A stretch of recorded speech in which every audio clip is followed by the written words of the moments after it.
but things are just a little bit different, you know? So add some space, add some pause, take back a little bit. And this is how we also enforce the culture with bar patrons. Like, hey man, give me just a second. I will be right with you.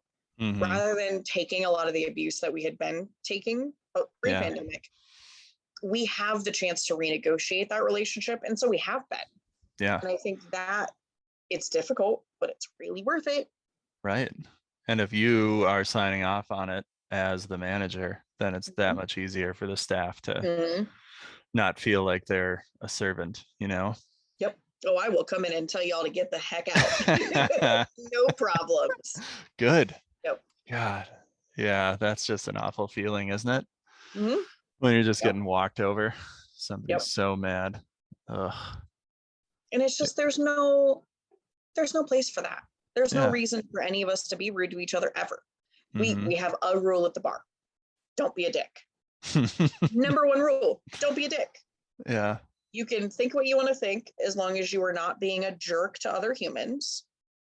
And we just don't need to be. We don't need to ever escalate to that point. There's a lot of free online trainings or inexpensive online de-escalation trainings. Yeah.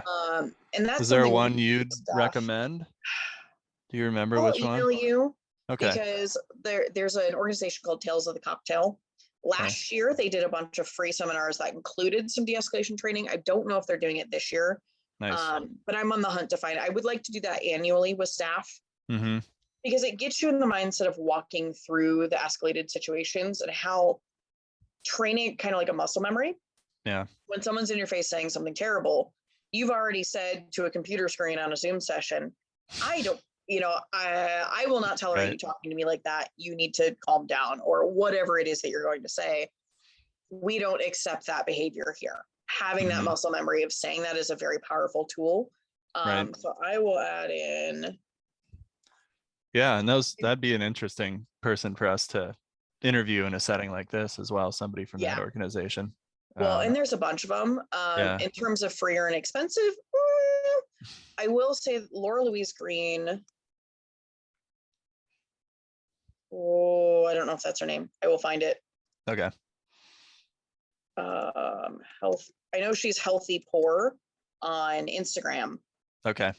She has a lot of upcoming seminars that are related to mental health in the workplace. If we don't talk about the emotional labor on top of the physical labor that we're asking bartenders to do, we don't get to wonder why they're burnt out.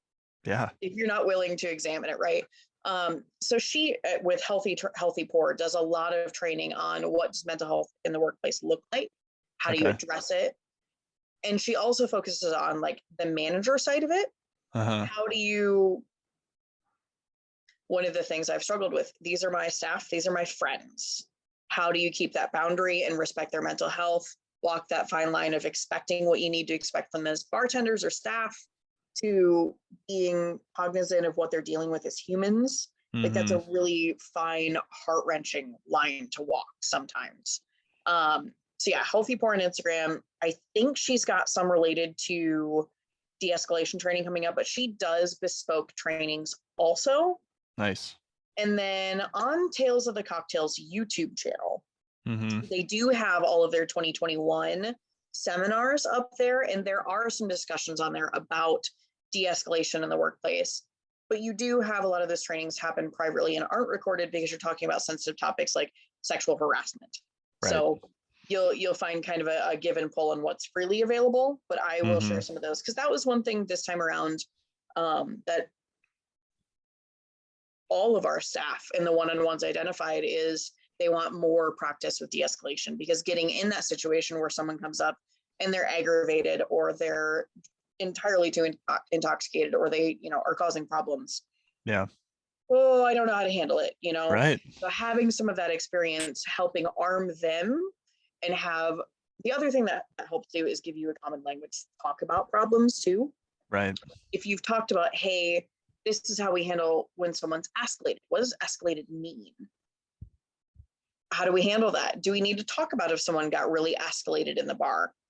One of the conversations we had when we were talking about these level of bands that we're talking about at London is like, if someone takes your comment that they need water, if they take that comment, they're like, you know what? Yeah, water sounds great. Thanks. Or, yep, time for a water. That's a very different response. So what do you mean I need water? Yep. Right. And so escalating and not. Right. And what does it mean for the behavior of that person? And how do we respond to that? Because it's very easy to be like, hey, man, time for water before your next beer, right? Well, if they freak out about it, then you have a different path to handle that versus if they're responsive, receptive. Absolutely. Yeah. So, yeah. Whew. It's been a few years, but memories are coming back for me. Mm-hmm. Yep. Um, And the other thing about that de-escalation training is it helps, from my perspective as manager, have faith in my staff. I know we've had the same trainings. Yeah. I know that they know how to handle situations. I know they can handle things. I always give them the chance to call me and have me step in, but it builds trust every which way because we have the same experience, same language to talk about things. Totally. And yeah. I can trust that they've had the training to react a way that I would be proud of. And if not, then we have a training to revisit, not a personal breakdown. Right. So when they are going through the trainings, do you guys do that? Do you pay them for the time they put in? Absolutely. Okay. 100%. That's investment in staff. Yeah, totally. We pay for our weekly staff meetings. We pay for, if we have special events and we have like an on-call bartender hanging out, they might get a bar tab for the night. They might get payroll hours, kind of up to them and what the event is, but staff gets paid. Staff gets 100%. Paid. Do they get paid like I don't know how it works for you guys, but like bartender? We don't do a tip minimum. Okay. We have one wage for our employees, which is higher than minimum wage. Got it. They do get tips on shift also, but there's not like a separate working thing and then an education. Yeah, I get what you mean. It's already a decent wage, and that's how it goes. Okay, cool. And how long? So the meetings, like all the trainings, Cicerone and anything like that too? Yes. Nice. If someone wanted to pursue Cicerone, we would usually ask them like, hey, come into the bar and hang out while you're working on it. We've got Wi-Fi, we've got beer that you can work on here. Like we would ask that that's somehow reported or supervised, but I also trust my staff. Yeah. If they said, hey, you know what, I spent 3 hours Saturday, I went to this brewery and talked with this brewmaster and talked with their experience with Cicerone. Absolutely. 100%. Nice. Cool.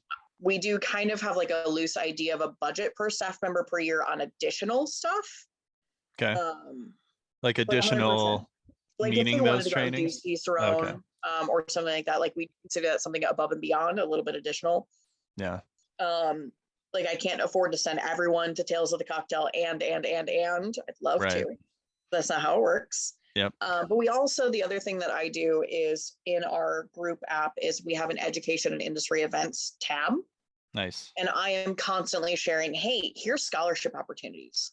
Women of the Vine and Spirits is an amazing organization that has scholarships for women who want to do certifications, including Cicerone.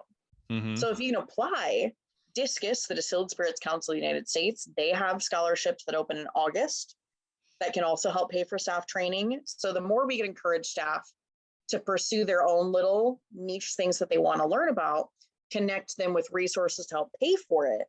Yeah. That's a win-win-win. Yeah. That's more money that you can help them, other people learn about more things, Absolutely. It's just like, that's cool. That is not something that is extremely common in my experience. I don't know about yours, but. Nope, but it should be. Should be. Absolutely.